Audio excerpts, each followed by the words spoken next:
امام مہدی کون ہیں؟ کیا ان کا ظہور ہونے والا ہے؟ آج کی اس ویڈیو میں ہم جاننے کی کوشش کریں گے امام مہدی جو کہ ہمارے آخری خلیفہ ہیں ان کے بارے میں۔ امام مہدی جن کے ظہور کا اشارہ خود ہمارے نبی صلی اللہ علیہ وسلم نے کیا، جن کا انتظار سارے عالم اسلام کو ہے۔ امام مہدی ایک عام انسان کی طرح پیدا ہوں گے اور جب وہ جوان ہوں گے تو ان کا ظہور ہوگا۔ امام مہدی کا ظہور عرب میں ہوگا اور سارے عرب پر ان کی 7 برس تک حکومت رہے گی۔ امام مہدی ان کو اس لیے کہا جاتا ہے کہ وہ زمین پر آخری امام ہوں گے۔ ایک حدیث کے مطابق امام مہدی کا ظہور مکہ مکرمہ میں ہوگا۔ قرآن پاک میں بھی کچھ ایسی آیات موجود ہیں جن میں امام مہدی کے ظہور کی چھپی نشانیاں موجود ہیں، جن کے مطابق رسول اللہ صلی اللہ علیہ وسلم کے دور کے 1500 سال بعد آخری خلیفہ کا ظہور ہوگا۔ اگر ہم بات کریں امام مہدی کے ظہور کی کچھ نشانیوں کے بارے میں تو کہا جاتا ہے کہ مشرق سے لوگ نکلیں گے جو امام مہدی کی راہ کو ہموار کریں گے، اور بیت المقدس 3 دفعہ فتح ہوگا۔ 2 دفعہ فتح ہو چکا ہے۔ ایک دفعہ عربوں نے فتح کیا بغیر کسی لڑائی کے، کافروں نے چابیاں بنا لڑائی کے ہی تھما دیں۔ دوسری دفعہ صلاح الدین ایوبی نے فتح کیا، انہوں نے صلیبی جنگیں لڑی اور کافروں سے بیت المقدس فتح کیا، اور اب بیت المقدس تیسری دفعہ فتح ہوگا جو کہ مشرق کے لوگ کریں گے امام مہدی کے ساتھ۔ امام مہدی کے آنے کے بعد لوگ ان کو جعلی کہیں گے اور ان کو قتل کرنے کی کوشش کریں گے، لیکن جو لشکر ان کو قتل کرنے کی غرض سے آئے گا وہ اللہ کے حکم سے زمین میں دھنس جائے گا۔ اس کے بعد لوگوں کو ان پر یقین ہوگا کہ یہی امام مہدی ہے۔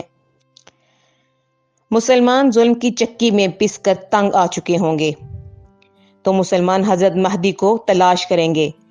امام مہدی وہ ہیں جن کے لیے تمام نیک لوگ جمع ہو جائیں گے اور وہ جنگ کے میدان میں مسلمانوں کی کمانڈ کریں گے۔ ان کی قیادت میں جہاد شروع ہوگا۔ قیامت کے نزدیک جب مسلمان بہت قسمہ پرسی میں ہوں گے تو خراسان سے ایک لشکر اٹھے گا۔ بڑی تعداد میں مجاہدین کا یہ لشکر مسلمانوں کے لیے لڑیں گے۔ ایک بہت بڑا جہاد ہوگا۔ مجاہدین میں سے 1/3 حصہ شہید ہو جائے گا اور 1/3 میدان جنگ سے بھاگ جائے گا، اور 1/3 کو فتح نصیب ہوگی۔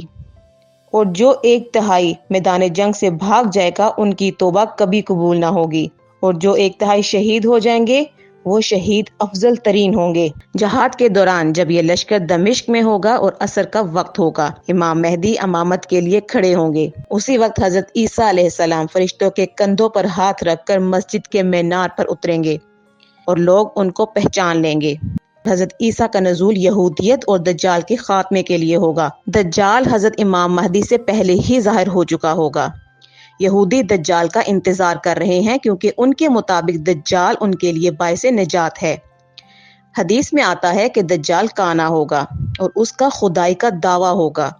اس کے پاس کچھ ایسی طاقتیں ہوں گی جو مردہ کو زندہ کر دے، زندہ کو مردہ کر دے، بادلوں سے بارش برسا دے اور زمین سے پھل اگا دے۔ بے وقوف لوگ دجال کی اس خدائی کے دعوے کو مانیں گے اور ان لوگوں میں عورتیں زیادہ ہوں گی۔ دجال کے ایک طرف باغ اور ایک طرف آگ ہوگی۔ جو لوگ اس پر ایمان لائیں گے دجال اس کو باغ میں داخل کر دے گا، اور جو لوگ ایمان نہیں لائیں گے وہ اس کو آگ میں ڈالے گا۔ اور حضور صلی اللہ علیہ وسلم نے فرمایا کہ اس کا باغ حقیقت میں آگ ہوگی اور اس کی آگ حقیقت میں جنت کا ایک باغ ہوگا۔ حضرت عیسیٰ علیہ السلام گھوڑے پر بیٹھ کر نیزے اور تیر کی مدد سے دجال کو قتل کریں گے۔ دجال کے خاتمے کے بعد ہر طرف امن ہوگا، مال کی فراوانی ہوگی۔ یاجوج ماجوج کی قوم بھی حضرت عیسیٰ علیہ السلام کے دور میں ظاہر ہوگی۔ یہ قوم تعداد میں اتنی زیادہ ہوگی کہ ان کا مقابلہ کرنا ناممکن ہوگا۔ حضرت عیسیٰ علیہ السلام اللہ تعالیٰ سے دعا کریں گے کہ وہ غیبی طریقے سے ان کو ہلاک کر دے۔ اللہ تعالیٰ کی مدد سے ان میں ایک ایسی وبا پھیلے گی کہ وہ سب کے سب ہلاک ہو جائیں گے، لیکن مرنے کے بعد بھی ان کی لاشیں اتنی زیادہ ہوں گی، زمین پر اتنی زیادہ پھیلی ہوں گی کہ ان کو ٹھکانے لگانا ناممکن ہوگا۔ حضرت عیسیٰ ایک دفعہ پھر اللہ تعالیٰ سے دعا کریں گے اور اللہ تعالیٰ کے حکم سے اتنی زیادہ بارشیں ہوں گی اور سیلاب کی مدد سے وہ سب کے سب سمندر میں غرق ہو جائیں گے۔ حضرت عیسیٰ علیہ السلام کی وفات کے بعد ایک دفعہ پھر زوال کا دور آئے گا۔